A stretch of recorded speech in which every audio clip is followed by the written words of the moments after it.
যে 2 কক্ষ বিশিষ্ট একটা মানে পার্লামেন্ট করার ব্যাপারে এবং 300 এবং 150 এরকম একটা সংখ্যার কথা মানে বলা হয়েছে। তবে সবাই আমার কাছেও ভালো লেগেছে ওনার এই প্রস্তাবনাটা। সেইটাকে বলা হলো যে উনি যেটা এখানে মুখে বললেন সেটাকে লিখিত আকারে আমাদের কাছে এখানে দেওয়ার জন্য। আর আমার যে প্রস্তাবনা ছিল সেটি হলো যে আপনারা জানেন যে এই বিগত ফ্যাসিস্ট সরকারের আগে কিন্তু একটা সিস্টেম ছিল না ভোটের একটা, যে আমার কাউকে পছন্দ হলো না, তো সেইটার কথা আমি বললাম যে এটাকে রাখা যায় কিনা। তো এটা তারা বলে যে হ্যাঁ এটা একটা ভালো প্রস্তাব, না ভোটের একটা সিস্টেম থাকবে। আরেকটি কথা যেটি বলেছে যে এখানে মনে করেন যে কেউ মানে কারোর প্রতি অন্যায় হলো, তো তারপরে সে মামলা করলো, মামলা করার পর দেখা গেল যে মানে এই মামলা নিষ্পত্তি হইতে হইতে টার্মে চলে গেল, তাহলে ওই লোকটা তো কোনো বিচার পেল না।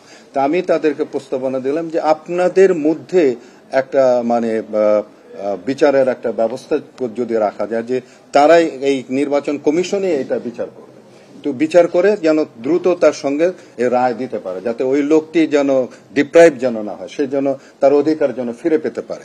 এই একটি প্রস্তাবনা দিয়েছি। আরেকটি কথা আমি যেটি বলেছি যে সেটি হলো যে বিগত সরকারের সময় নির্বাচন কমিশনের আপনারা দেখেছেন ইভিএম কিনা এটা সেটা অনেক টাকা তারা কিন্তু তছরূপ করেছে কিন্তু, এবং এটার জন্য কিন্তু সাধারণ মানুষের কিন্তু নির্বাচন কমিশনের প্রতি আস্থা থাকে না। তা আমি বললাম যে এই অস্বচ্ছতার জন্য আপনারা একটা স্বচ্ছতা কিভাবে আপনাদের নির্বাচন কমিশনের মধ্যে আনা যেতে পারে সেইটা একটা ব্যবস্থা আপনারা করেন, কারণ না হলে জনগণের যে আস্থাটা সেই আস্থাটা ফেরত আসবে না, মনে হবে যে এরাও তো এই আগের মতোই। তো আমার এই 3টা প্রস্তাবনাই আজকে আমি দিয়ে মানে আমি এখান থেকে যাচ্ছি। অনেকেই মনে করেছেন 2 কক্ষ বিশিষ্ট যদি আইনসভা হয় তাহলে ও দায়বদ্ধতার জায়গাটা বেশি, পরিসরটা আরো বড় হবে। এখন 2 কক্ষে কিভাবে নির্বাচিত হবেন সদস্যরা সেটা নিয়েও বিস্তর আলোচনা হয়েছে।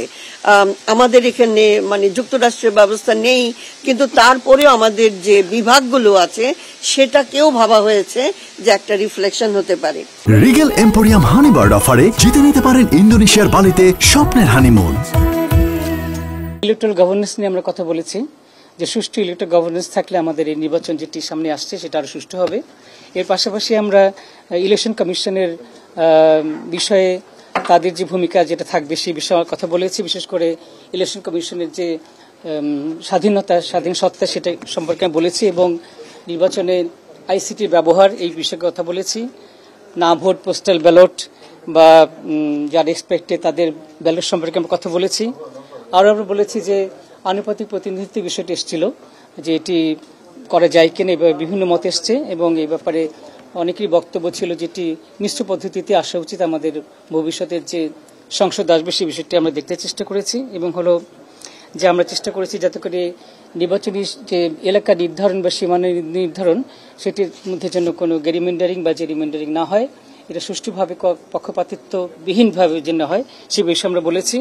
এবং আরও আমরা বলেছি যে হলো দলীয় অর্থায়ন সম্পর্কে সেটা যেন স্বচ্ছ হয়, এবং এর পাশাপাশি আমরা ইলেকশন কমিশনের যারা অংশীজন তাদের সক্রিয় সংশ্লিষ্টতা আমরা যেন দেখতে পাই, যাতে করে সুষ্ঠু একটি নির্বাচন অনুষ্ঠিত হতে পারে। এই বিষয়গুলো নিয়ে মূলত আলোচনা করেছি। এই আলোচনা থেকে যেটা সুস্পষ্ট হলো যে প্রায় সবাই, আমি বলবো কেউ এর বিরোধিতা করে নাই আমাদের তত্ত্বাবধায়ক সরকারের প্রয়োজনীয়তার কথা, সবাই একমত ছিল। আর নির্বাচন কমিশনকে স্বাধীন করতে হবে, শক্তিশালী করতে হবে, বিশেষত আর্থিক স্বাধীনতা দিতে হবে, এবং নির্বাচন কমিশনকে ওই যে সরকারের অধীনে একটা সরকার হইতে হবে, তাদের এমনভাবে তারা শক্তিশালী হবে, স্বাধীন হবে। তারপরে না ভোটের বিধানের ব্যাপারে তারা সবাই একমত। রাজনৈতিক দলের গণতন্ত্রের ব্যাপারেও রাজনৈতিক দলের গণতন্ত্র যদি সৃষ্টি না হয়, প্রতিষ্ঠিত না হয়, রাজনৈতিক দলের মধ্যে যদি গণতন্ত্র প্রতিষ্ঠিত না হয় তাহলে রাষ্ট্রে দেশে গণতন্ত্র প্রতিষ্ঠিত হবে এটা আশা করাও দুরাশা। তারপরে তারা পিয়ার সিস্টেম, মিক্সড পিয়ার সিস্টেমে পক্ষে বিপক্ষে মতামত ছিল, তো এই অনেকেই মিক্সড সিস্টেমের কথা বলেছেন। তারপরে রাষ্ট্রপতির নির্বাচনের ব্যাপারে অনেক আলাপ আলোচনা হয়েছে, সরাসরি নির্বাচনের কথা অনেকে বলেছেন। তো এই এবং রাষ্ট্রপতির পদকে আরো শক্তিশালী করার কথা বলেছেন। নারীর সরাসরি নির্বাচন এবং তাদের নির্বাচনী এলাকা থাকতে হবে। আমরা যে ঘূর্ণায়মান পদ্ধতির কথা বলেছি সেই ধরনের একটা পদ্ধতি হইতে পারে, অন্য পদ্ধতি হইতে পারে, কিন্তু নারীর জন্য সরাসরি আসন থাকতে হবে এবং প্রত্যক্ষ নির্বাচন হতে হবে, পরোক্ষ নয়। তারপরে নির্বাচন কমিশনে আইন পরিবর্তন করতে হবে। তো এই রকম খোলামেলা অনেক আলোচনা হয়েছে। তো এখন আমি আমাদের অতীতের নির্বাচন কমিশনগুলো যে কলঙ্কজনক নির্বাচন করেছে, পাতানো নির্বাচন করেছে, তো তারা এটা করার মাধ্যমে তারা শপথ ভঙ্গ করেছে, তারা সংবিধান লঙ্ঘন করেছে, এবং এর তাদেরকে বিচারের আয়তায় আনা কথা প্রায় সবাই বলেছে।